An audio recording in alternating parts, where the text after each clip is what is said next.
Hello everyone, welcome back to Ansarkari. So today we'll take up this topic of gold reserve with RBI. तो ये topic भी news में recently था कि RBI gold reserve या even बाकी countries भी अपना गोल्ड रिजर्व इंक्रीज कर रहे हैं।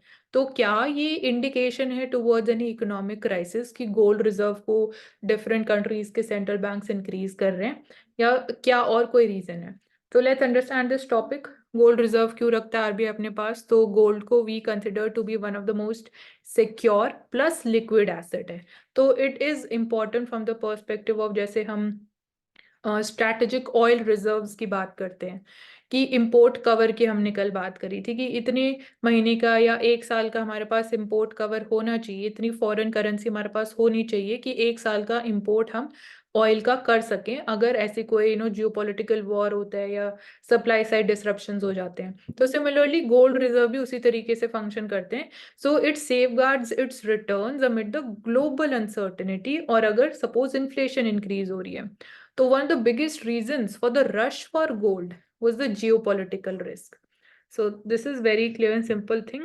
एंड अगर सपोज यूएस या यूरोपियन कंट्री सैंक्शन लगा देते हैं, लाइक इंडिया के ऊपर 1998 में सैंक्शंस लगाए गए थे फॉर द पोखरण टेस्ट, तो वही गोल्ड रिजर्व हमारे फिर काम में आते हैं। तो जो शेयर ऑफ गोल्ड है इंडिया के फॉरेन एक्सचेंज रिजर्व्स का, वो भी इंक्रीज हुआ by more than 1% since the pandemic.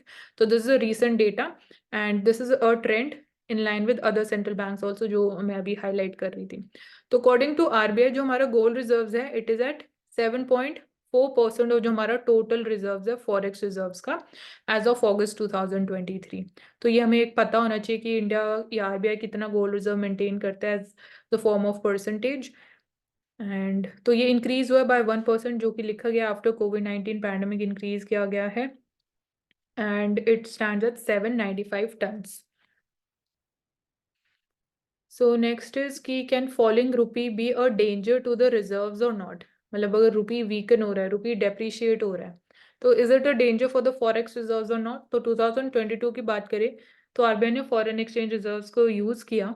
It came to our rescue for the rupee from falling sharply, so it led to a sharp depletion also in the reserves.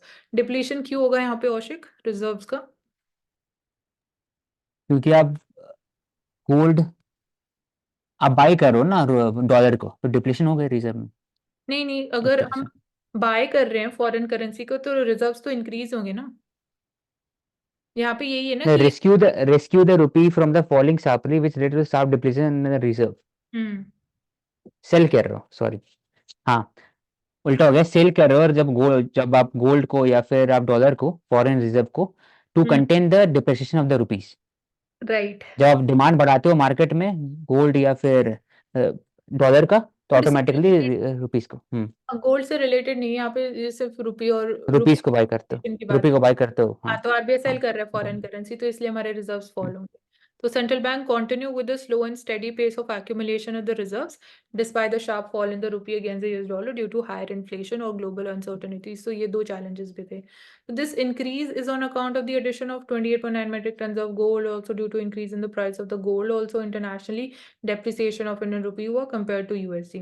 So gold reserve जो data है which is compiled by IMF IFS statistics, वो भी track कर रहे हैं different countries के central banks कितना आगे हैं, उन्होंने गोल्ड परचेज किया, सेल किया as a percentage of their international reserves.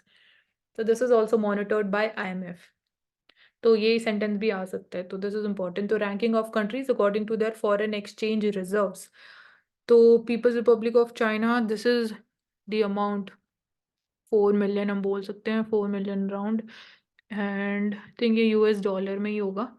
हाँ, मिलियन ऑफ यूएस डॉलर, तो 4 मिलियन यूएसडी चाइना का है। आई थिंक ये मिलियन में, तो मिलियन में इंडिया का तो 620 बिलियन डॉलर्स है।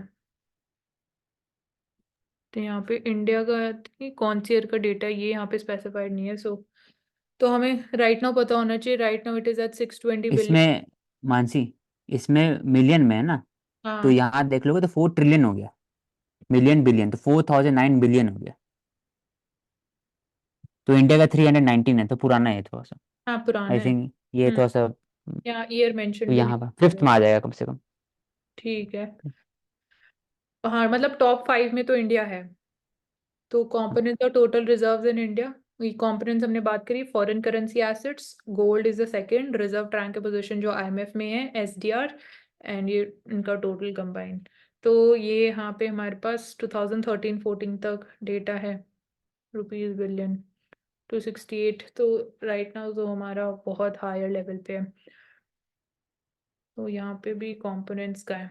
Okay, next may will take up the questions. So इसमें इतना ही था, तो ठीक है।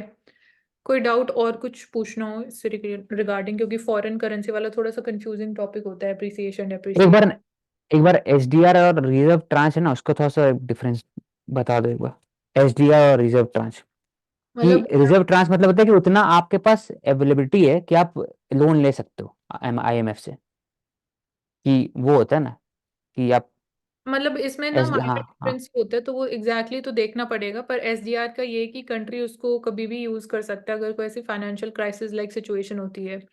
और I hmm think reserve rank है, इट डिपेंड्स अपॉन की कंट्री की, उसमें शेयर होता है फिक्स्ड, कि डिपेंडिंग अपॉन कंट्री का जीडीपी साइज कितना है as a proportion of the global GDP growth या साइज एंड कंट्रीब्यूशन, तो वो उस अकॉर्डिंगली डिसाइड होता है। और इसमें स्पेसिफिकली मेरे को एग्जैक्टली देखना पड़ेगा कि एक माइनर ही डिफरेंस होता है, क्योंकि दोनों आईएमएफ में ही मेंटेन किए जाते हैं। तो हम्म। ठीक है, ठीक वो है। मैं शेयर कर दूंगी। और बाकी कोई इंपॉर्टेंट डाउट इसमें करो ना।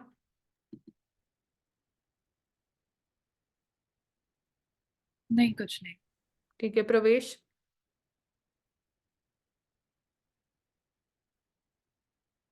ठीक है, okay, thank you so much for joining us on Ansarkari, and do subscribe to our channel for such informative videos and information.